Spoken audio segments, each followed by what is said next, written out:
Hi friends, welcome back to my channel Only Bio, presenting up the important points from the chapter Genes. The terms for the points discussed here are derived from MCQs that have appeared in the various national or state level competitive exams. The questions are framed from these terms or points either in similar or modified forms. These are beneficial as they will help you to master the important topics in limited span of time, frame expected questions, do effective revision, make your own synopsis. The more MCQs you solve, the better you understand and the more confident you get.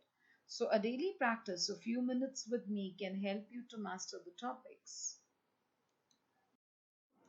So let's begin with the NEET points from the chapter Genes from 1 to 20.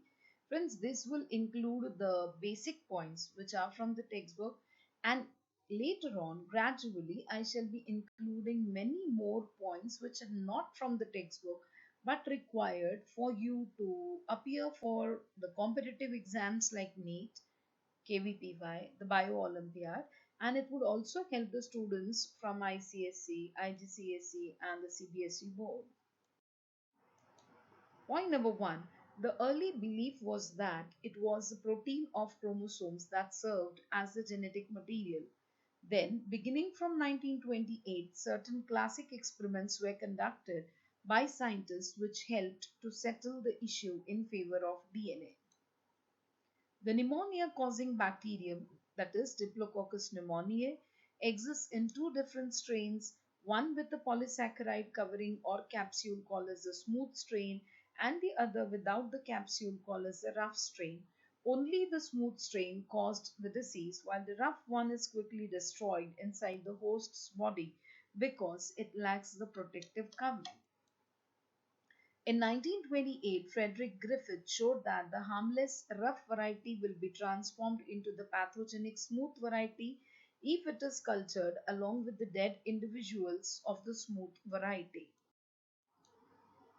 The reason behind the bacterial transformation was later discovered through the efforts of three American bacteriologists, Oswald Avery, Colin McLeod, and Macklin McCarty in 1944. They tried to transform the rough strain of Diplococcus pneumoniae into smooth by culturing the rough strain with different substances extracted from the smooth strain. They succeeded in transforming only when they cultured the rough with the DNA extracted from the smooth. The experiment was then repeated with an enzyme DNase that destroys the DNA.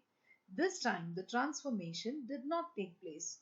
Protease enzyme, which destroys the proteins, had no such effect. This demonstration that the chemical substance responsible for heredity is DNA was, however, not accepted by other scientists immediately. Point number five, the confirmation of DNA as genetic material came in 1952 through the work of two different teams of American scientists, M. Chase and Alfred Hershey, who showed that when a bacterium is infected by a bacteriophage, only the viral DNA enters the host cell, the protein coat of the phage is left outside. For your kind information, friends, bacteriophage is nothing but it's a virus which infects the bacteria. Now, the daughter virons are produced with not only their DNA but also their characteristic proteins. So clearly, the DNA must be responsible for the production of the viral proteins. Point number six. The second experiment was done by Joshua Lederberg and Norton Zinder. They showed that when a bacteriophage repeatedly attacks bacterial cells, they sometimes carry bits of bacterial DNA from one bacterial cell to another. The recipient bacterial cell may change its characteristics if, in this way, it receives some genes which it had originally lacked.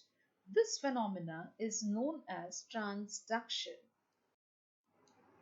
Point number seven. Soon afterwards, in 1953, the molecular structure of DNA was discovered by James Watson and Francis Crick, who were working in England. This structure was seen to be so wonderfully suited to serve as a genetic material that nobody has thereafter doubted that the genetic material of organisms is DNA. In eukaryotes, the genetic material is always DNA. Nucleus sap is a viscous fluid that appears as an amorphous material present in the nucleus, as is seen under the electron microscope. Usually, there is a single nucleolus per nucleus, but the number can be sometimes more than one. The nucleolus has no envelope of its own. It consists of a condensed mass of RNA and protein. Nucleolus is concerned with the formation of ribosomal RNA as well as the perfection of ribosomes. Point number 11.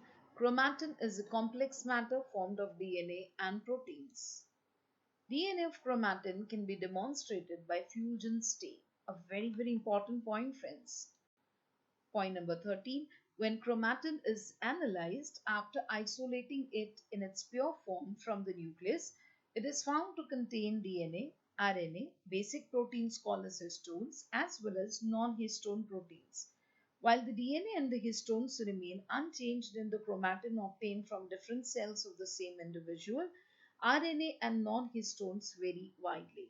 In any chromatin, histones and DNA are represented in a constant ratio of 1:1.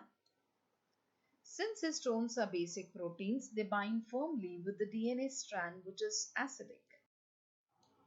Point number 15.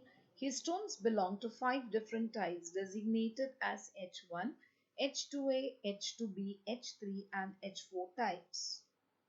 Chromatin can be stained with basic stains.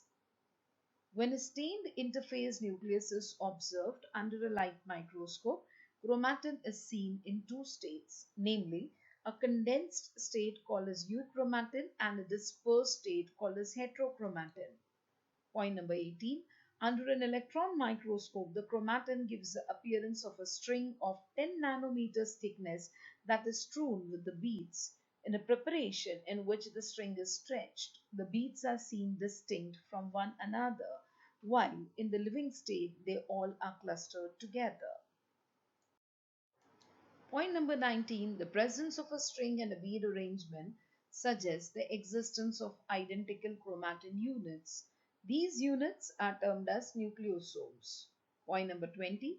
Nucleosomes can be separated by biochemical treatment. Friends, I'm sure this series will help you. Please subscribe if you're new to the channel and hit the bell icon, and also check with the playlist for the other chapters. Keep studying with me. Thank you so much.